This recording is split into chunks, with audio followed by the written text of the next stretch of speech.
Om Swastiastu. Kami dari kelompok 6 akan mempresentasikan materi tentang Keterbatasan sumber energi, dampak dan jelajah sumber energi baru. Sebelum kami mempresentasikan materi ini, perkenalkan saya Nimade Ingli, nomor absen 20. Saya Nita Rianti, nomor absen 24. Saya Gede Paswarana, absen 3. Dan saya Nikade Eva Aprani, absen 16. Energi, Don't forget to save. Adapun pembahasan yang kami akan bawakan yaitu yang pertama sumber energi, kemudian yang kedua yaitu ada sektor pengguna sumber energi, yang ketiga ada dampak penggunaan sumber energi di Indonesia, dan yang keempat pembangkit listrik di Indonesia. Dan yang kelima adalah solusi terhadap keterbatasan energi, dan keenam penghematan energi. 7. Energi alternatif. 8. Penutup. Baik, materi yang akan kita bahas kali ini adalah sumber energi. Sumber energi adalah segala sesuatu di sekitaran kita maupun di alam yang mampu menghasilkan suatu energi, baik kecil maupun besar yang dapat menunjang kebutuhan manusia. Sumber energi sendiri dapat dibedakan menjadi dua, yaitu ada sumber energi terbarukan dan sumber energi tak terbarukan. Sumber energi tak terbarukan sering disebut dengan renewable energy. Adalah sumber energi yang berasal dari alam dan dapat diperbaharui terus-menerus tanpa batas. Contohnya saja seperti tenaga air, panas bumi, biomasa, cahaya matahari, dan tenaga air. Salah satu penerapannya saat kita menggunakan kincir angin. Angin akan menggerakkan kincir dan kincir itu akan menggerakkan generator. Nah, generator akan menghasilkan suatu tenaga listrik. Sumber energi tak terbarukan adalah sumber energi yang proses pembentukannya membutuhkan waktu yang sangat lama. Contohnya saja seperti minyak bumi, gas bumi, dan batu bara. Adapun sektor dari penggunaan sumber energi. Sektor industri. Penggunaannya seperti menggerakkan peralatan atau mesin, memindahkan barang, memanaskan atau mengeringkan bahan, mengatur suhu ruangan, dan penyimpanan. Sumber energi yang digunakan adalah batu bara, produk minyak, gas, dan biomasa. Sektor yang kedua yaitu transportasi, penggunaannya untuk mengisi bahan bakar kendaraan. Sumber energi yang digunakan seperti BBM, kadang sebagian kecil yaitu gas dan biofuel. Ada juga sektor rumah tangga. Penggunaannya yaitu penerapan dan menghidupkan peralatan listrik, seperti menghidupkan lampu, kipas angin, dan lain sebagainya. Ada juga dalam keperluan memasak. Sumber energi yang digunakan adalah listrik, LPG, dan BBM. Ada juga sektor komersial. Penggunaannya yaitu penerangan dan menghidupkan peralatan listrik. Bisa juga mendinginkan ruangan. Sumber energi yang digunakan listrik dan BBM. Selanjutnya adalah dampak penggunaan sumber energi. Adapun beberapa dampak dari penggunaan sumber energi yaitu pencemaran udara. Penggunaan bahan bakar fosil menghasilkan emisi karbon dioksida dan polutan lain yang menyebabkan pencemaran udara dan berkontribusi terhadap perubahan iklim dan pemanasan global. Yang kedua ada kerusakan lingkungan di daerah tambang. Kegiatan pertambangan atau eksplorasi dan eksploitasi yang terus-menerus menyebabkan kerusakan ekosistem dan lahan, serta dapat menurunkan kualitas tanah. Yang ketiga ada polusi termal. Polusi termal itu adalah limbah hasil pengolahan sumber energi yang dibuang dapat menimbulkan pencemaran air. Selanjutnya adalah pembangkit listrik yang ada di Indonesia. Yang pertama ada pembangkit listrik tenaga nuklir atau PLTN. PLTN ini adalah pembangkit listrik yang menggunakan energi panas yang dihasilkan oleh reaktor nuklir untuk memutarkan turbin uap. Dari turbin ini energi mekanis diubah menjadi energi listrik. Yang kedua adalah pembangkit listrik tenaga air atau PLTA. Pembangkit listrik ini mengandalkan energi potensial dan kinetik dari air untuk menghasilkan listrik. Yang ketiga ada pembangkit listrik tenaga angin atau PLT angin. Hembusan angin digunakan untuk memutar baling-baling. Kemudian putaran tersebut digunakan untuk memutar generator.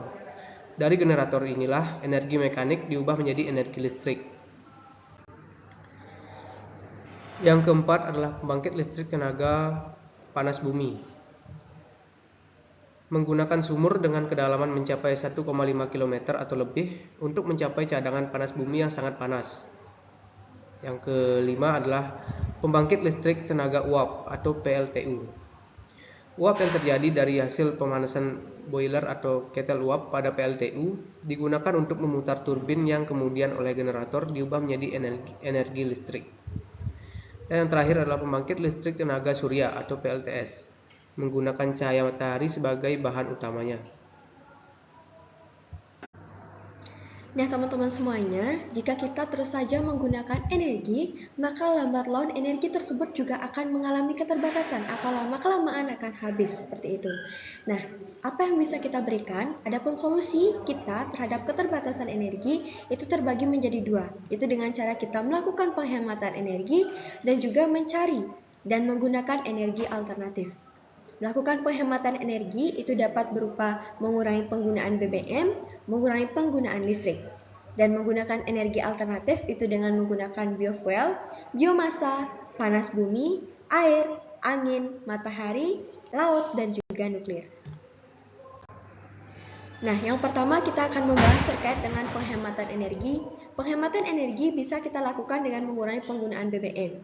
Nah, kita mengurangi penggunaan BBM dengan apa? Misalkan kita pergi ke suatu tempat dengan jarak yang cukup pendek, itu alangkah baiknya kita menggunakan sepeda atau jalan kaki. Itu bisa mengurangi penggunaan BBM.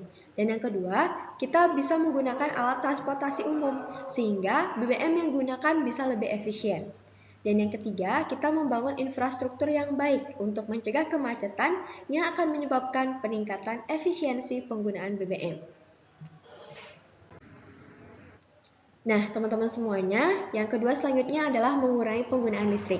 Ini mungkin terdengar sudah tidak asing lagi bagi teman-teman, tapi ada beberapa orang yang mulai enggan untuk melakukannya. Sudah tahu sudah pagi, tetapi tetap saja sudah pagi, sudah siang, tapi tetap saja menghidupkan lampu seperti itu.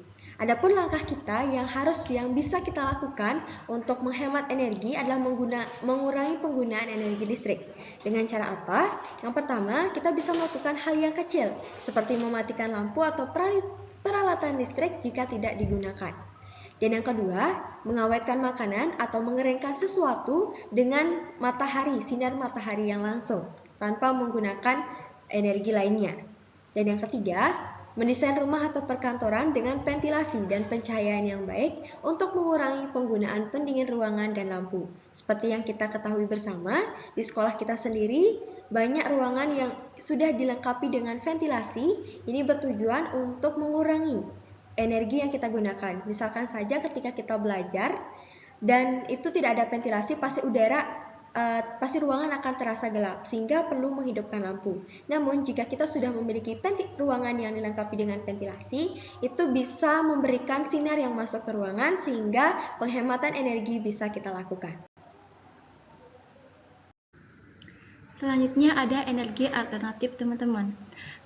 Energi alternatif ini merupakan sumber energi yang terbarukan yang diharapkan mampu menggantikan posisi dari sumber energi yang tak terbarukan yang selama ini kita pakai, teman-teman. Sumber-sumber energi konvensional seperti minyak bumi dan batu bara itu diharapkan digantikan oleh energi alternatif, yaitu sumber energi yang terbarukan. Karena kelebihannya yaitu pemulihannya butuh waktu yang sangat singkat dan ramah lingkungan. Apa saja energi itu?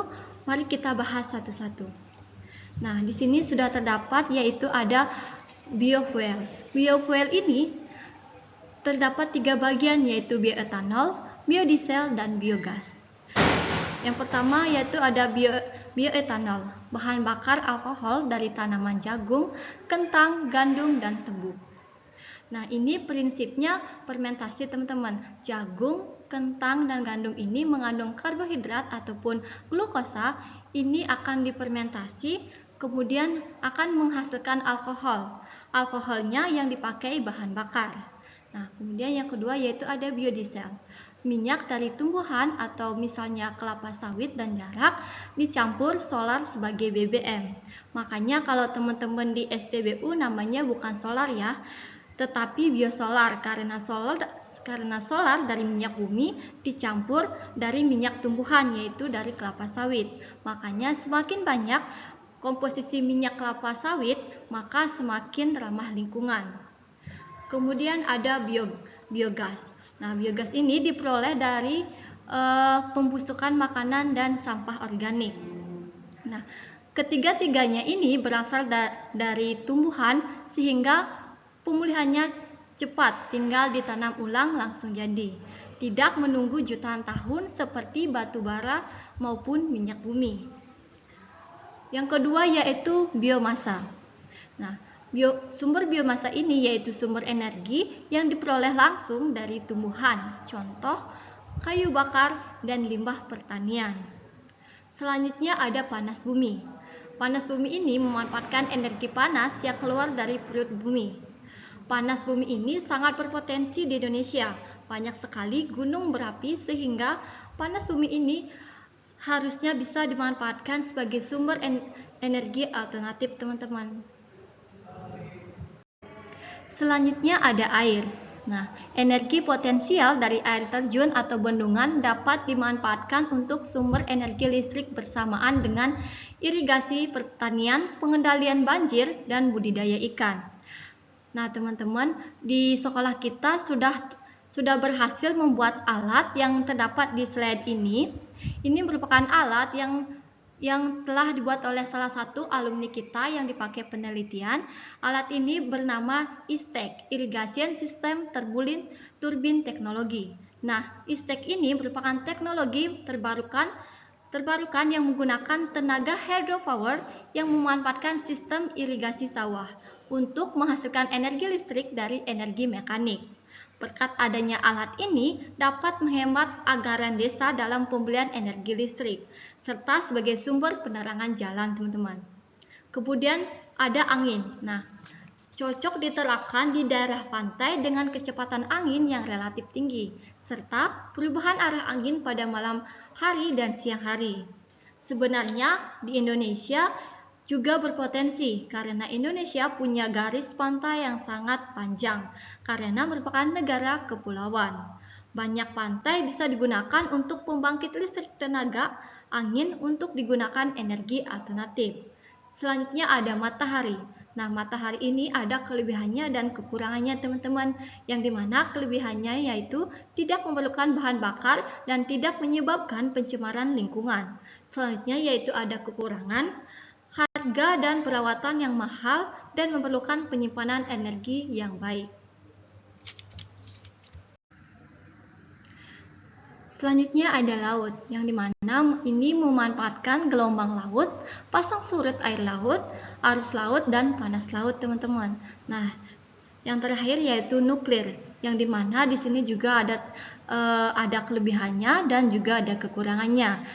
Kelebihannya yaitu energi yang dihasilkan sangat besar, kemudian kekurangannya yaitu teknologi tinggi, kurangnya penerimaan masyarakat karena kurangnya sosialisasi dari pemerintah mengenai manfaat, resiko, serta penanganan bahaya PLTN. Nah, sampai di situ penjelasan tentang energi alternatif, teman-teman. Baiklah, demikian presentasi dari kami. Energi, Don't forget to save. Thank you. Have a great day.